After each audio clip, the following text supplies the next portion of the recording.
todos bienvenidos a este su podcast favorito, Tiza y Micrófono. El día de hoy tenemos una invitada de lujo. Dicen por ahí que cuando uno repite porque les gusta. Así que tenemos el día de hoy a nuestra psicóloga estrella, Rosa González, la cual es maestrada en psicología clínica y escolar. Bienvenida nuevamente a esta su casa y para empezar, como siempre, queremos empezar con una breve historia que ilustrará la maravillosa conversación que tendremos hoy. Y dice así: la alarma sonó a las 5:59 de la mañana. Daniel ya estaba despierto, no por disciplina, sino porque llevaba media hora mirando el techo. Sentía el corazón acelerado como si hubiera corrido, aunque no se había movido de la cama. Miró el celular, 17 notificaciones. Seguro es algo del trabajo. Seguro algo salió mal, pero no abrió ninguna. En la cocina intentó servirse café, pero la taza vibraba. Se dio cuenta que era su mano. Cálmate, no es nada, se dijo, aunque no sabía exactamente qué era nada. Revisó la puerta 2 veces, el gas 3, el celular 4. Sabía que estaba exagerando, lo sabía, y aún así no podía parar.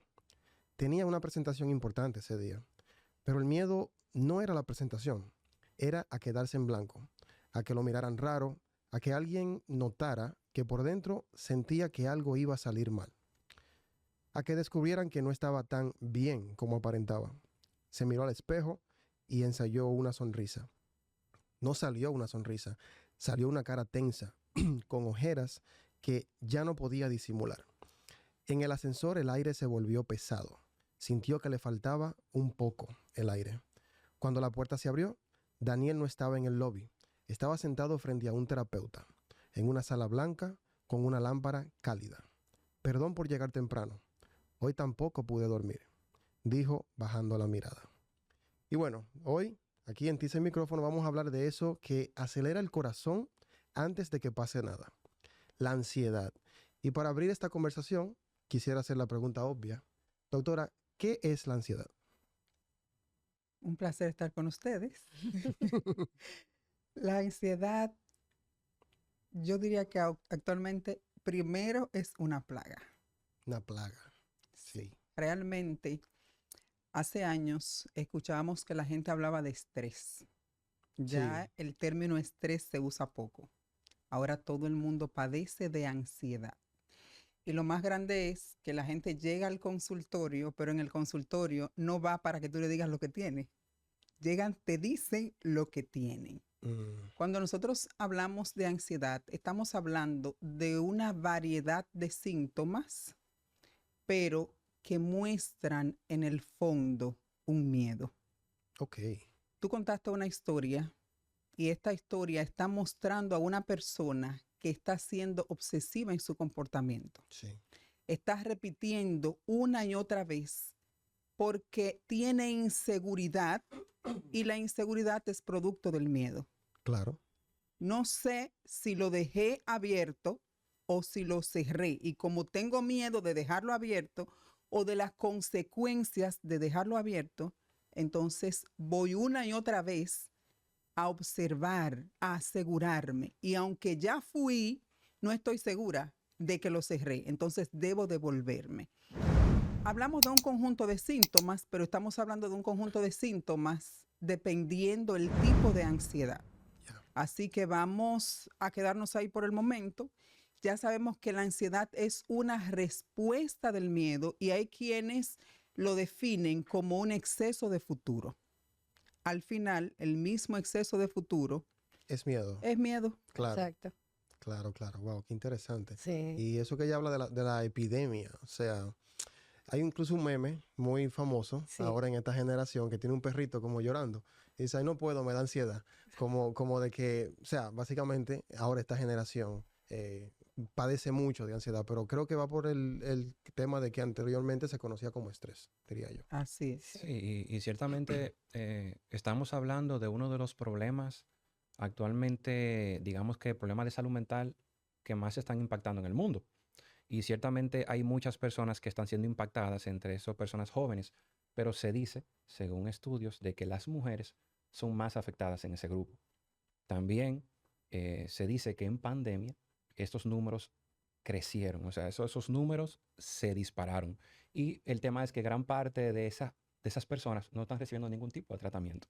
Entonces, la pregunta sería, ¿qué tan grande es el problema de la ansiedad hoy en día? ¿Y qué tan cierto es que son las mujeres ese grupo más afectado? Mira, el problema mayor es que se ha patologizado la ansiedad. Patologizado. Doctora, ¿me puede aterrizar O esa palabra un sea, poquito? la estamos diagnosticando como una enfermedad, Ok, pero no es que el especialista la está medicando, no es que el especialista la está diagnosticando, es que las personas Nosotros se mismos. están autodiagnosticando. ya. Entonces, esto se vuelve una enfermedad, una patología, aunque no sea real. Yo puedo tener síntomas de ansiedad sin tener un trastorno de ansiedad, Ok. pero al yo llevarlo a un extremo en mi cabeza, ya se convierte en una enfermedad. Claro. Entonces, cuando nosotros hablamos, tú estabas enfocando, quiero que me señales algunos de los puntitos que enfocaste en la pregunta Sí. para yo retomar. Uno de los puntos que mencionaba es de que, según estudios, millones de personas están sufriendo de ansiedad. Correcto, ahí voy. Sí. Luego de pandemia, porque fíjense que una de las cosas que experimentamos en el periodo de la pandemia, ¿qué fue? Encierro. Aislamiento, ¿Pero por qué? O incertidumbre. sea, ¿por qué nos encerramos? Por el miedo al futuro. Porque nos infundieron miedo. Sí. Claro. La primera enfermedad no fue el COVID, fue el miedo. Sí. Yo Antes siempre de lo que dije eso. experimentáramos el COVID, ya el miedo nos estaba matando. Claro. Y por eso fuimos obedeciendo todas, Las reglas habidas y por haber. aún fueran insólitas, que hoy las vemos y decimos, ¿qué disparate era Caramba, sí, este? sí, Que sí, nos sí. lo Ujú. creímos Sí. tan ingenuamente. Sí. Sin embargo, lo que nos infundieron fue miedo. Y el miedo nos llevó a obedecer porque desconocíamos la enfermedad. Se dice que aumentó en un 20% Correcto. la ansiedad durante el tiempo de pandemia. Yo entiendo que debemos medirlo post pandemia porque debe estar en un 35 por lo menos. Debe estar más alto. Cuando hablamos de género, de sexo masculino, femenino y la ansiedad, tristemente a las mujeres siempre nos toca La en parte asunto de negativa. enfermedades la mayor cantidad. Se dice que 1 de cada 3 mujeres padece ansiedad. 1 de cada 3. 1 de cada 3 mujeres, pero donde hay 16 mujeres con ansiedad, 8 hombres. Ok. O sea, como la mayoría de las enfermedades, a la mujer le afecta más el tema de la ansiedad que el hombre. Pero ya conocemos el comportamiento del hombre, que el hombre es un poco más racional y el hombre tú tienes que demostrarle mucho para que él entienda que eso es real. Sí. La mujer con solo llegarle a la mente y Ya. crearse una película, pues ya tiene todo un episodio en su cabeza y esto hace que se altere la realidad más fácil que en el hombre. Ya ven. Se dice, doctora, que, bueno, sabemos que sentir ansiedad obviamente es de humanos. Se dice que en distintos momentos cada ser humano lo ha vivido de diferentes maneras. Incluso que existe un punto de una ansiedad normal que nos ayuda en nuestro día a día. ¿Existe esa ansiedad normal? ¿Y cómo darnos cuenta cuando ya deja de ser normal y ya hay que ir a un médico? Sí existe. O sea, ¿cómo avisa la ansiedad, verdad? Sí, ¿cómo avisa? Ya no es un punto normal. Sí existe, porque nosotros necesitamos ese estímulo diario para realizar nuestras actividades cotidianas. Cuando nos levantamos en la mañana, ese impulsor es un nivel moderado de estrés o de ansiedad, Perfecto. que es moderado porque tenemos la hormona del cortisol, que está en nuestro organismo, que aparece a la salida del sol, te está diciendo, despierta, tienes actividades, tienes una agenda que debes abarcar, y todo lo que tienes que hacer pasa por tu cabeza y tienes una motivación para levantarte. Entonces, los niveles ahí están normalizados Perfecto. porque necesito activarme. Ahora, cuando en lugar de ocuparme, yo comienzo a preocuparme, Interesante. antecediendo al resultado o a lo que tengo que hacer, pero todavía no lo estoy haciendo, entonces ya los niveles de ansiedad comienzan Elevar. a aumentar. el cortisol comienza a inyectar porque a la expectativa necesito una respuesta orgánica. Y para acelerar esa respuesta, el cortisol tiene que actuar. Ok, O sea, por eso te habla mucho del miedo, o sea, que la raíz realmente de la ansiedad viene siendo el miedo. Me gusta mucho esa diferencia que hizo entre ocuparte y y preocuparte, preocuparte. O ¿no? sea, cuando Ahí tú es sabes que que viene entra. el día de mañana y te estás ocupando con anterioridad para que el día de mañana esté prácticamente todo relajado, es una cosa. Ahora, cuando te preocupa porque no sabes lo que viene, Claro. entonces ya ahí inicia la ansiedad. Entonces, en ese punto, Jorge, ¿todavía tu ansiedad es sana? Ahora que ella menciona eso, yo creo que sí, ¿Todavía es es normal? sana, porque no es que me preocupo. Bueno, espérate, puede que no Pero tanto, la puede que pregunta no sería tanto. para ella, porque aquí hay 3 varones, bueno, 4 en el set, y habemos 2 Sí, mujeres. doctora, pero de cada 3 falta la tercera. Ah, o sea que no somos ninguna de nosotras dos, ¿verdad? Lo que pasa es que antes de que usted llegara, yo le comentaba a ella que yo siento que yo soy ansioso con el tema de mi trabajo, pero que para mí, o sea, no me hace daño. O sea, eso es lo que me ayuda a dar siempre como que la milla extra. Pero a veces me consume mucho tiempo porque a veces me obsesiono con el trabajo y me puedo quedar hasta un día entero haciendo algo y hasta que no lo termino, como que no estoy tranquilo, ¿no? Pero Dejas de Pero ocuparte y un empiezas factor, a preocuparte. por ejemplo, un factor puede ser que, como tú dices, tú estás muy enfocado en tu trabajo, pero exacto, en el momento que tú piensas que puedes perder tu trabajo, ¿qué va a pasar? exacto, Ahí exactamente. está el precesor de la preocupación. Ahora, quisiera conectarlo con algo que usted mencionó ahorita, que fue bastante interesante, cuando hablábamos del tema de la epidemia y de que el problema está en que las personas se están autodiagnosticando, aunque no necesariamente patológicamente tengan ansiedad, ¿no? Ahí entonces podemos hablar un poco del cerebro.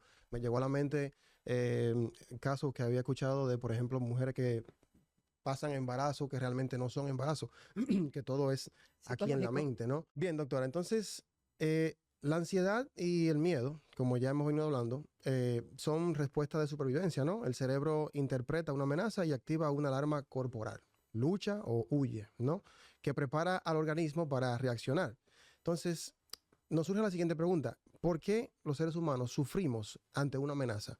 ¿Y qué pasa en el cuerpo y en la mente cuando el cerebro decide activar esa alarma, incluso si un peligro real, incluso sin un peligro real o inmediato?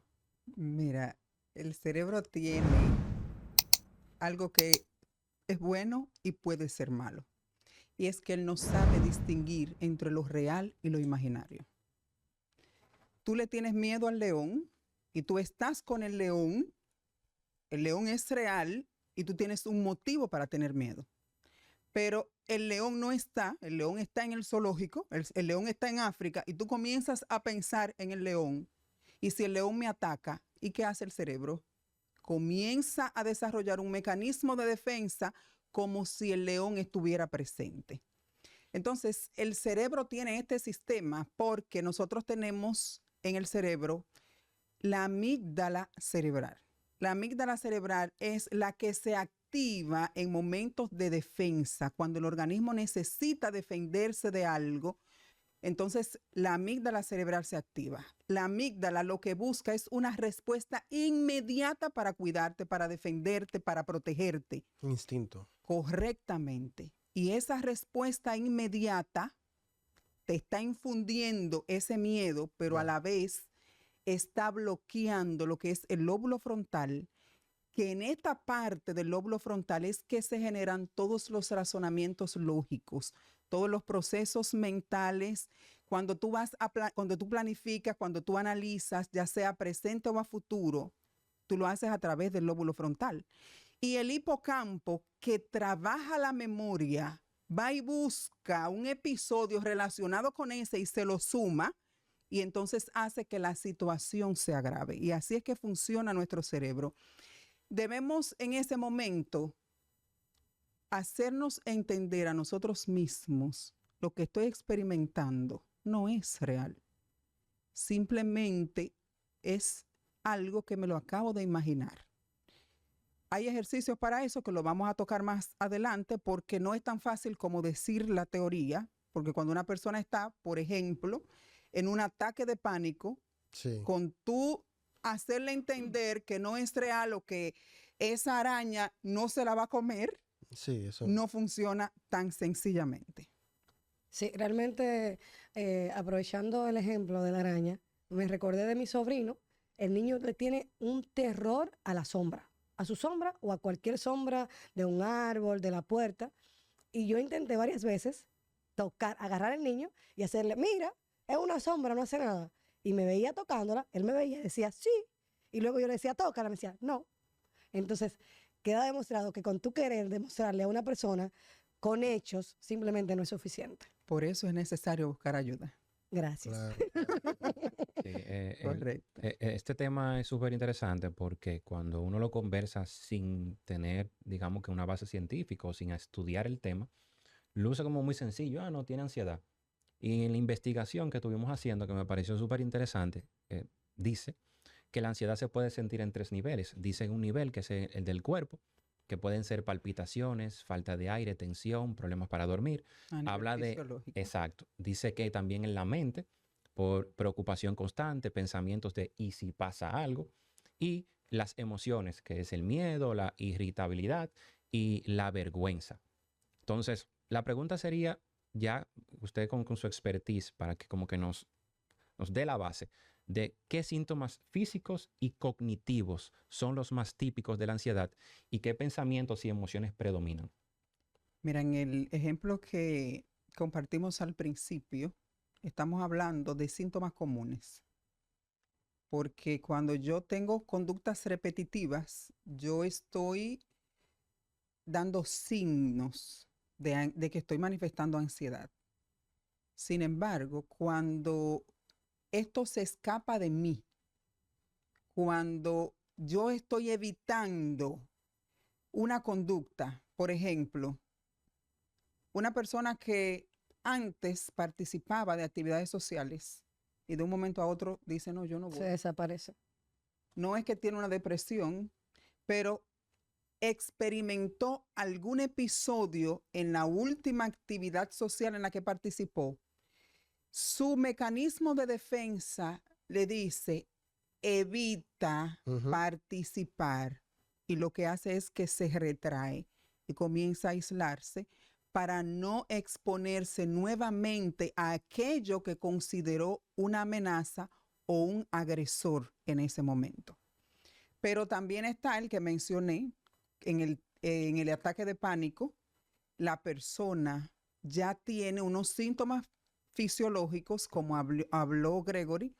Estos síntomas fisiológicos van desde sudoración, temblores, arritmia cardíaca. Hay personas que se les reseca la boca. Hay otros que parpadean constantemente, que aprietan los puños, que se ponen histéricos. O sea, los síntomas son muy variados. Hay algunos que le falta la respiración y eso le lleva una alerta al cerebro, te vas a morir. Y ante una amenaza que parece inminente de la muerte, entonces los síntomas lo que hacen es que agravan. Entonces tenemos que tener mucho cuidado. Desde el síntoma más simple nos podemos dejar llevar hasta el síntoma más complejo. Y yo siempre pongo el ejemplo de la migraña, porque todo el que sufre de migraña sabe que la migraña tiene un aura. Sí. Y tú dices, me está molestando la luz, y el médico te indicó que cuando tú te des cuenta con el primer síntoma de que te va a dar la migraña, ¿qué tú debes hacer? Tomarte Medicarte. Entonces, sí, la ansiedad tiene un punto de alerta, te está avisando. Hay pacientes que me dicen, yo comienzo a sentir que no puedo respirar. Esa es su primera señal de alarma. Y entonces ahí ya ellos tienen las indicaciones de qué deben hacer en ese momento, pero eso es particular de cada persona. Cada individuo sabe cuál es la señal de alerta que le está dando su ansiedad. Ok, dentro de ese factor está lo que es el círculo triángulo biopsíquico. Ok, dentro de este factor está el triángulo biopsicosocial, que incluye lo que es el cuerpo, la mente y lo que estamos viviendo en ese momento, que no es debilidad, como solemos asociarlo a la ansiedad, Sabiendo eso, doctora, ¿qué factores suelen estar detrás de la ansiedad y cómo puede alguien empezar a darse cuenta sin que eso sea como un autoanálisis excesivo? Es un análisis, o sea, debe ser sano, porque en la primera mitad del pleito se gana reconociendo que tengo una condición. Entonces, al yo reconocerlo, no es pensar, guay, ya, me embromé, tengo ansiedad, un ataque de ansiedad. De hecho, la ansiedad no es una enfermedad. O sea, es lo primero que debemos desmontar. Y cada caso es diferente. Pero, por ejemplo, yo tengo pacientes que inmediatamente comencé a desmontarle que tenían una enfermedad, comenzaron a mejorar.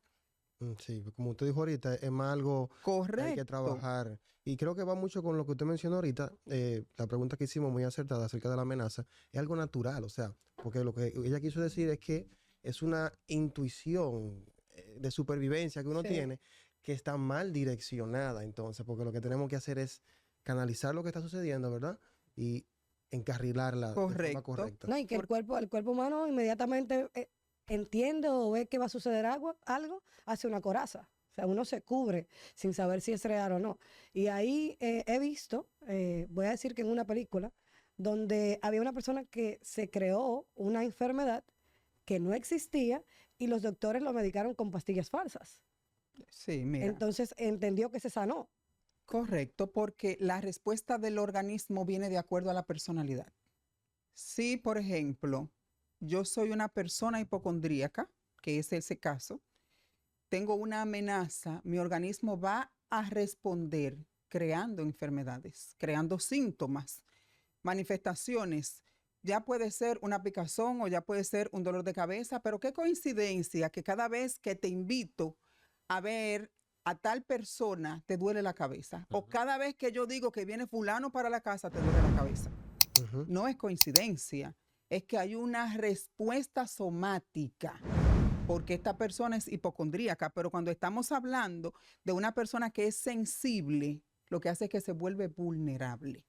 Si estamos hablando de una persona que es rumiadora, que está repitiendo en su mente, se va a volver obsesiva y esto no lo va a poder controlar. Entonces, cada individuo va a responder, Según. exacto, de acuerdo a su personalidad. Ok, ya veo, ya veo. Doctora, y mire, muchas personas no notan la ansiedad por el miedo en sí, sino por lo que hacen para evitarla. Dejar de salir, postergar, aislarse, revisar y revisar, buscar tranquilidad constante o depender de alguien en algunos casos, sobre todo las mujeres.